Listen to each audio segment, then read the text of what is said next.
Welcome to this Chamber Low Carbon Live Lunch and Learn.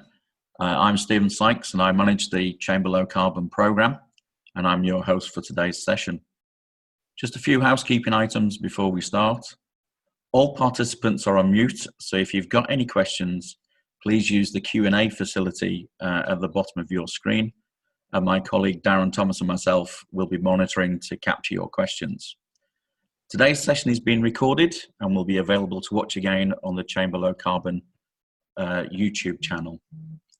For those unfamiliar with the programme, Chamber Low Carbon is brought to you by East Lancs Chamber of Commerce, North and Western Lancs Chamber of Commerce, Business-Wise Solutions and Boost, supporting businesses across Lancashire to go green, save money and reduce their carbon footprint. Part funded by the European Union European Regional Development Fund, this £6 million programme provides a suite of free services to help businesses improve energy and environmental efficiencies, introduce on-site renewable energy generation, and by doing so, save money. The programme also helps Lancashire businesses that are developing new low-carbon technologies to bring their products to market, facilitate them being manufactured here in Lancashire, and help them find demonstrator sites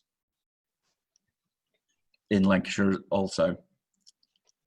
Today's live lunch and learn will be delivered by Ged Ennis of the Low Carbon Energy Company, and is focused on how solar has changed and how it can help. Ged is a chartered builder with over 30 years experience at a senior level in the construction sector and has spent the last 11 in the renewable energy sector. As an associate member of the Energy Managers Association, he has worked in most areas including education, health, retail, industrial, commercial and residential. He has developed the Low Carbon Energy Company into a highly respected provider of energy saving solutions and has 11 years experience in the designing and installation of a range of technologies in different environments. His belief is that we have a responsibility to change the way that we look at energy use and to use our experiences to help others affect change in their businesses for the better. So without further ado, I would like to welcome Ged and invite him to take the floor. Thanks for that, Stephen. I'm going to start today with a phrase that people have probably heard over the last few weeks, which is a new normal. And we're working in strange times and living in strange times. And I've tried to just tie that into how things have changed in solar, really, and how it can help your business win. And we'll be looking at what's moved on in recent years, because solar's changed quite a bit from when we first started in 2008-9. And what benefits does it bring to your business? And what does the future hold? And what's the solar part in that? So I'll try and keep it brief. And if there are questions happening or needed to be answered during the conversation, then just through the Q&A button, just let me know. The Low Carbon Energy Company, we was established in 2008. This was before any feed-in tariffs. So we're one of the earliest installers of solar PV in the country, registered, like I say, in 2008. We've installed over 30 megawatts of solar in a number of different scenarios. We work through the UK and Republic of Ireland, although Republic of Ireland is only just starting to take off. We've done a couple of installs there, but this year is going to be very busy in Ireland going forward.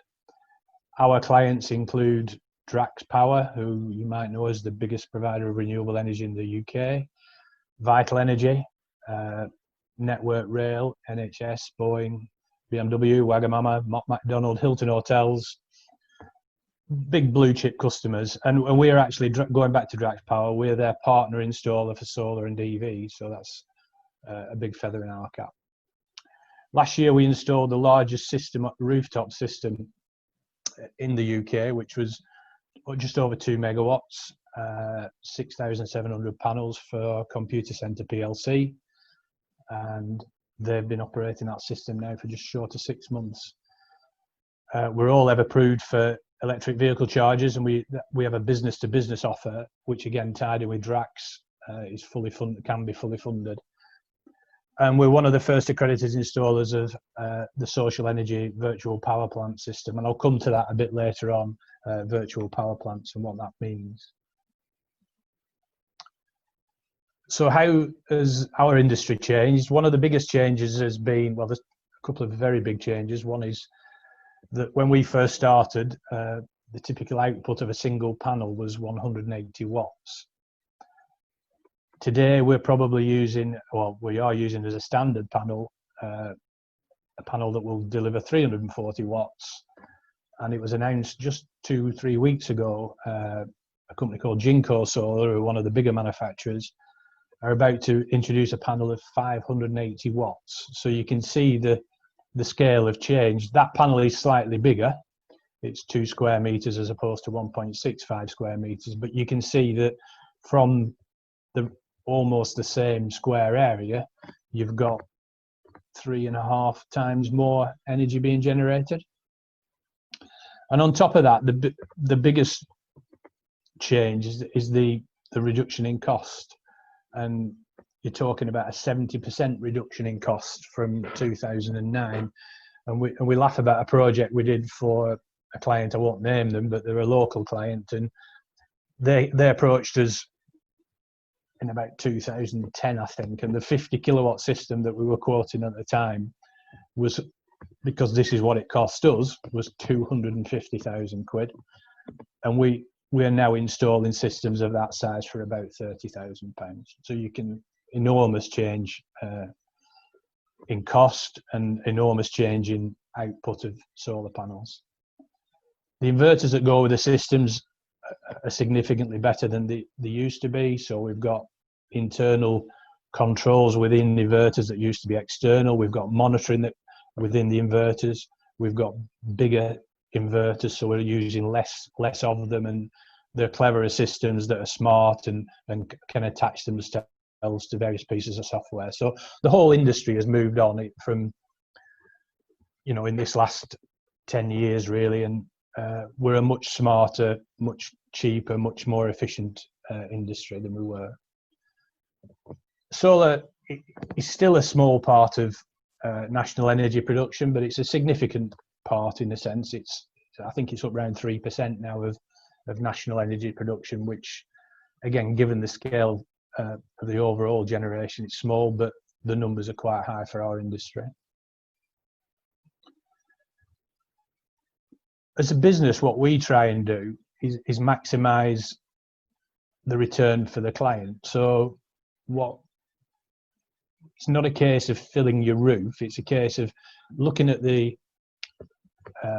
your consumption, looking at how the profile of your electricity usage looks, so weekend working and things like that, or 24-hour working. And what we're trying to do, and what we achieve in most cases, is that the levelized cost of electric, so that's, and by the term levelized cost, we mean what's the cost of a unit of per kilowatt hour over a period of time. And typically clients now are paying somewhere in between 14 and 16p. And we're generating, or you or potential users will be generating electricity at a fixed cost of 3 pence per kilowatt. So you take the capital cost of the investment, divide that into the number of kilowatt hours that are guaranteed to be delivered over the next 25 years, and you come back with that 3p figure. So it's a very attractive proposition. And paybacks are typically less than 5 years. So again, we've learned over time that having to work with financial directors and business decision makers, that if we don't get it less than 5-year return on investment, that project tends not to happen. So we work really hard to design a system that delivers that. And I think across the industry, most providers would do that. Other issues or other benefits of solar are that the value of the property increases. Potentially, you would get higher rentals. Well, not potentially. We have a client who we've installed significant amounts of solar for, probably a megawatt just over various properties that he owns, and he gets higher rentals from every property that he rents with solar on it. And solar is particularly low maintenance in terms of an engineering product, if you will. So there's quite often with things like boilers and air source heat pumps and CHP units, you've got to have high maintenance costs on an annual basis. Whilst we would recommend that systems are maintained, that those costs are quite low. It's a fairly simple process. There are very few moving parts, and the panels are guaranteed for 25 years. Other benefits include corporate social responsibility, ISO, and supply chain requirements. And I'll come on to supply chain issues in the next couple of slides. Government support was removed from solar in 2019, which, to be honest, was an absolute blessing, because all they kept doing was getting in the way and changing policy every 5 minutes. And we felt like we were on a boat with no oars and in the middle of a storm at times, because it was just chaos. So once all the tariffs disappeared, we've actually had a much smoother run. And whilst there was a very short-term dip in activity, the industry's actually never been busier. And we're all benefiting from that, I think. You as a potential customer would benefit because, like I said, costs are reducing, efficiencies are improving, and we're working on a level playing field now with fewer bumps in the road. And like we said, now the government support was always going to move or be taken away. And what you've got now is an industry that, like I say, 11 years old, and technology is proven, prices at the lowest ever, systems are more efficient, and significant increase in output. And I think also there's a more awareness now. So at times in the early days, we were seen a bit like a bunch of tree huggers, but people are aware of the technology. There's enough evidence out there that it works, and it adds value. As a business, there are 3 options for purchasing or investing in solar, and that's outright purchase, typical, capital purchase, 100% funded options. So what we normally do is we would arrange funding over 7 years, and the reason we do that is that the benefits accrued through the savings on solar more than cover the repayment on the finance that you would be getting. So you're cash positive from day one. And the third option is which is becoming back into the market more now. It took a bit of a dip, but it's coming back again, which is the power purchase agreement, where we and our funder would put the system on your building, and so that you would be sold the generated electricity at probably somewhere between 20 and 30% discount on that which you're paying at the moment. And you've got no capital outlay. The issue with that is you tend to have long-term agreements to be signed into, but there are break clauses in that. So there's plenty of flexibility in being able to buy. There's ability now to link solar with other technologies, which is battery and EV, and software developments now allow what we call the creation of a virtual power plant. So this has long been talked about in our industry, but it's actually being delivered now at a small scale initially, but we think in the next 2 or 3 years this is going to become a significant part of it. So what you end up with is generating solar through on your own building. You would have a battery setup that would store excess energy, and you would potentially have electric vehicles that will draw energy in and out of the grid, and that's all managed by a piece of software that would trade energy in and out of the grid, and it adds value. It's quite a complicated process, but I think in principle it makes you your own power plant rather than relying on the grid. And as system prices have fallen, electricity prices have risen. I'm going to come to on the next couple of slides that at the moment you'll notice electricity prices, the actual commodity price is quite low. What's happening is that the overall position with regard to your bill means that commodity price has less of an impact on the overall bill, and that's because what we call the pass-through charges are increasing year on year and will continue to increase. And now they make up over 40% of your actual unit rate for electricity. I won't go into this in too much detail. This is just how typically a bill would be broken down. So you can see that 38% of the wholesale price of electricity the wholesale price of electricity makes up only 38% of the overall bill. So you've got all these different charges and tariffs and things that make up your bill. And again, just to break down, and if you look from table of April 18 to April 21, you can see there at the bottom that the total non-commodity cost has increased by 20%, and that's going to continue to increase.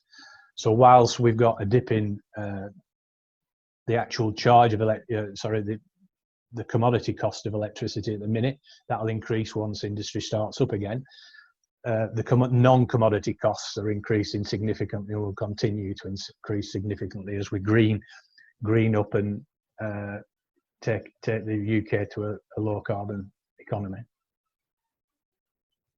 If you've got any questions at all about any of this sort of stuff, just don't be frightened of asking. So that's what's changed. We've got more efficient panels, we've got cheaper product, and a better product, if you will.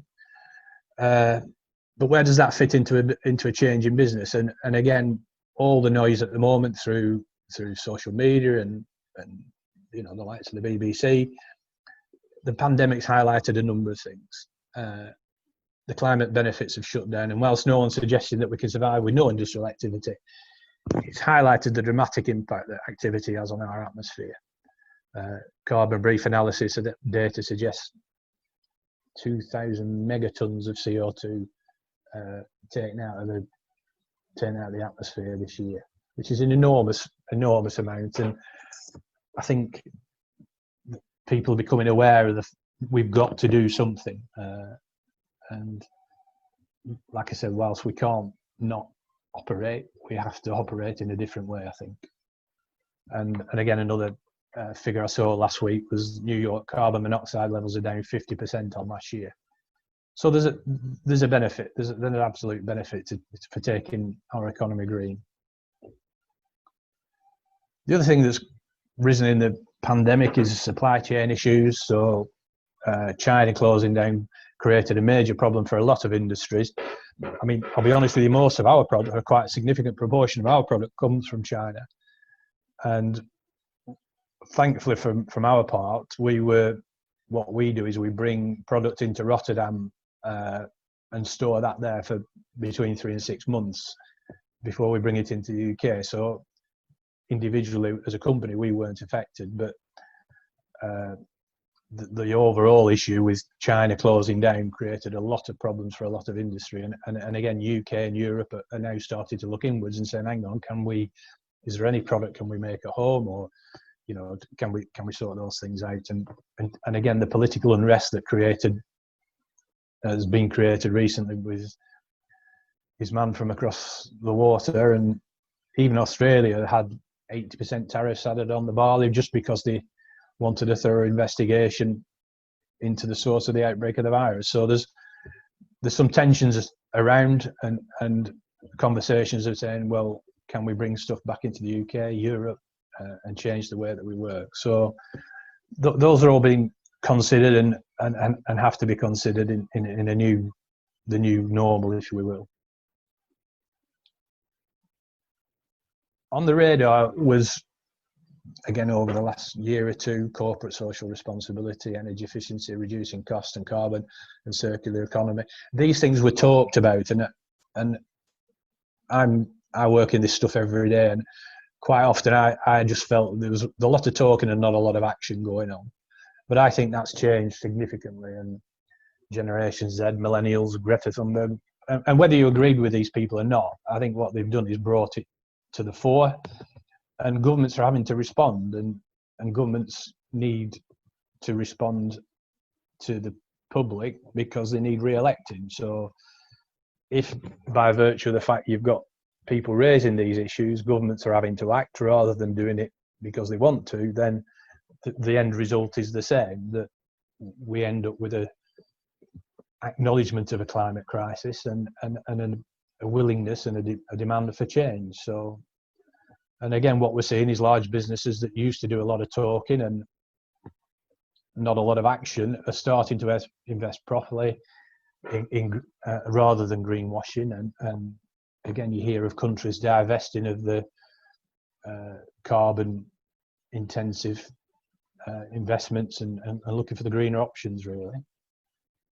And that's all brings it down to this whole thing is moving at a pace, and I think in the Q&A at the end and in conversation rather than me just presenting, is that I think, you know, there's an awareness that we've got to change.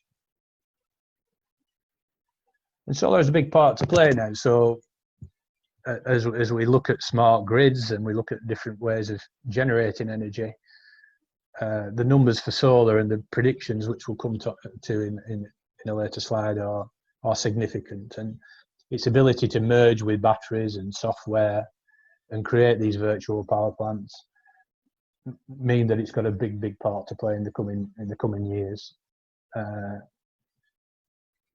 Like I said, I'm repeating myself a bit, but investors are divesting their holdings in carbon intensive stocks and moving to renewables. And the UK have committed to net zero by 2050, which is a massive thing to say. And it'd be interesting to have a conversation with a couple of people about how we are ever going to deliver that, because the practicalities of doing that are going to take some doing. So based on that commitment, these are the graphs that are presented by our trade association. So you can see the net zero target in the pale blue, the high ambition and the low ambition. And whichever way you look at it, solar has is going to be increasing significantly over the next, I mean, when you think about it, this is only 10 years, the numbers are phenomenal. If we are going to get to net zero, the amount of solar that's going to go on the rooftop and ground in this UK is going to be very big. So this is I'm just reading on the side, they're equivalent to 2.5 gigawatts in net additional capacity deployed each year. Well, that's those numbers would make us a very busy industry if we can get to there, and we'd be delighted, obviously, with that. I think what this says, though, is that I think if people don't take on board what's happening, then potentially as a business you're going to get left behind, and that's not what anybody would want, I don't think. Are there any questions? I don't know how well that's come across. It's the first time I've done anything like this, so forgive me if it's a bit disjointed, but if there are any questions, I'm perfectly happy to answer those. I'm probably more comfortable than presenting, to be perfectly honest. It doesn't look as though we've had any questions. So if participants do have any questions, if you like to type them into the Q&A button at the bottom of your screen.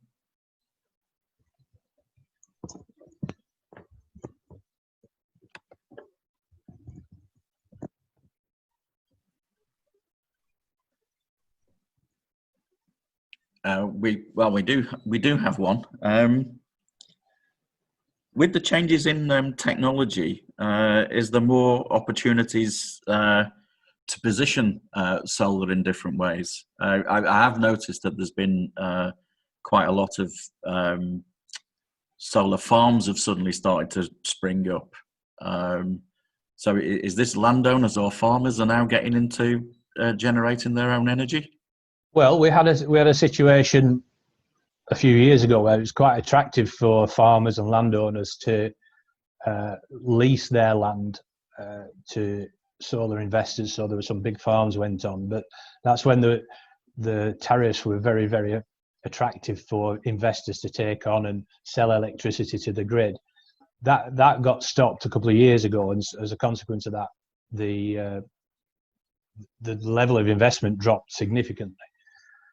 That's coming back in some shape or form, and what the reason it's coming back is because not only are they doing big solar farms, but they're actually attaching large battery systems to the solar farms. So the problem we have as a UK is that we have the national grid, which has to be kept in balance at 50 hertz, and there is a big problem for all the district network operators in maintaining that balance when you've got a lot of solar and a lot of wind. So if you have a very windy, sunny day, there is potentially a lot of electricity coming onto the grid where it doesn't necessarily need to be. So it was disrupting the grid and causing balancing problems. And without the battery facility, so you've got excess electricity, which you can store and bring to the grid as and when you need it, then it was always problematic. But batteries are coming down in price. They're not cheap enough yet, we feel, for let's say a working facility to install. The returns on investment are still too high, we think, around about 12 years.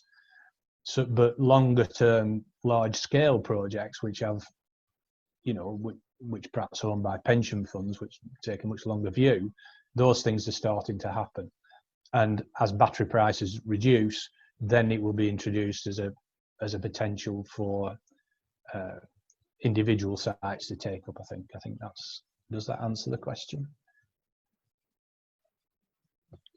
Yeah, I can imagine that going forward there is going to be quite a drive towards solar. A lot of large companies, as you've pointed out in your presentation, are starting to take net zero seriously.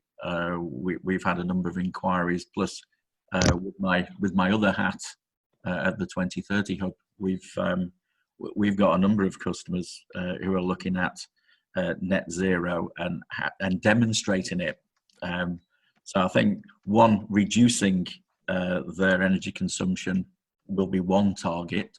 To switch to renewables or a green tariff will be another, and then the balance is going to be what happens then with the residual and offsets. So I can see the whole market starting to evolve as we go forward.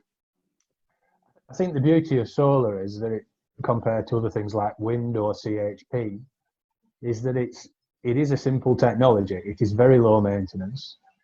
Unless you're looking at something over 1 megawatt on a rooftop, which is quite a significant project, there is no planning requirements. And most industrial sheds will take solar comfortably structurally. So it's a quick win, really. It's quite low hanging fruit. And the returns, I mean, we've had some customers now because of the annual investment allowance, where we're talking 3-year paybacks on a product that's guaranteed for 25. Well, that's not unattractive, I would have suggested, so. Yeah. We do have a question from Mick Corrigan. Now I'm going to try and be brave with the technology here and allow Mick to talk and actually put his question to you. So hopefully, Mick, you can now talk. Yeah, can you hear me okay? Yes, yeah. Loud and clear. Good. Hi, Jed, how are you? Good, thank you, yeah. Good. Just thinking about some of the clients I talk to, and they might be old buildings with old roofs, which clearly investing in solar panels on an old structure is probably not the best thing to do, and might just put them off investing in solar despite the undoubted commercial benefits of solar in isolation. So what do you think could be done, if anything, to kind of bring those two projects together and maybe provide some grants and incentives for businesses to take that plunge? Well, it is difficult when you've got the old mill type, northern type, northern roof like roofs are difficult to do. The cost increases, but I know certainly through the chamber there's grants available for. We have one potential customer at the moment who's looking at re-roofing what was an old asbestos roof. He's introducing solar into the new building as part of his re-roofing project, and if you combine the two together, then obviously sharing scaffold and things like that make it more attractive. But it forms part of that grant offer that the chamber have in terms of making your building overall more efficient. So I think tying the two together makes a lot of sense. There are some roofs that just can't we can't do, and that's sad for us, sad for the customer, but it is what it is. And but generally, I say we're doing one. We've got a project for a big retail client. Their head office in Manchester. They've had, the building is listed actually, and they've just re-roofed that building. So we're putting the solar on as part of that, using the the access equipment that they had. They're not using a grant, but they've combined the two to make it as cost effective as possible. Yeah. So even by replacing the roofs, it's still a commercially viable proposition then. Well, it does. Clearly, Mick, it takes the returns out a bit further, but yeah, you're adding value. So I mean, if you were re-roofing a building, and regardless of whether you were using solar on it, you would be increasing the value of that building and making it either more lettable or more saleable. So you might not immediately get the return, but you're making that building more valuable. So absolutely, yeah. In your asset value, aren't you? Cool. And solar's part of that. Yeah. Thank you. No worries. Darren, did you have a question? Yes, yeah. Ged, I'm getting a lot of inquiries from businesses who realise that possibly the roof is not the only place they can put it. So they're asking questions. Can they go on banks? Can they be put on the side of buildings and angled? They're asking, is there roof tiles available that are solar roof tiles? Because I've seen that in the press. What they're trying to do is use every aspect of every type of building structure they got to try to get panels on. Yeah. And obviously exactly what Mick just said then was obviously a lot of the buildings up north are old mill types and very difficult. But I was on with a client yesterday and he's got various pitch roofs at different angles. And also, is it true that it's not just south side now? Potentially there's the other side, and then try to re-angle it? Yeah, I mean, the computer center project that we did last year, we won that project because we were asked to look at it in terms of design, and the client just using the south elevations of the roof, it wasn't attractive enough for them. They wanted more capacity. They're a massive user, about 10 million kilowatt hours a year. Using just the south sides, we couldn't get near that. So we actually looked into the design on the north side of the roof, which was, if you will, within our industry, that's always been a no-no. But with the improvement in technology and the fact that this was a relatively low pitch roof, and to be fair, it was in the south of England, so the yields are quite high, but it all of a sudden turned that into a viable proposition. So, and funnily enough, my lads are in the other office at the moment doing exactly the same thing on a property in Blackburn at the minute. So a design for a property in Blackburn. So it works up here as well. The other thing that are available is carports. So again, as electric vehicle charging comes more to the fore, there's now inquiry levels on carports are significant, if you will. So if you've got a large car parking area where you've not necessarily got a good building, then you could potentially put a big carport in, and that would then generate in electricity for the EV as well as the rest of the site as well. So, like I said, there's a number of different ways of looking at it. There are solar canopies. They all add costs, Darren. That's the only thing, you know. Yeah. And whilst we can do almost anything, it's what's appropriate and what breaks that 5-year payback rule, which most people seem tied to. So there's always a commercial decision. I think the solar carport is one that a lot of businesses are interested in, because it is a simple framework, you know, like a gazebo framework sort of thing, and the panels fit in, especially if they're intending to go down the EV charging route.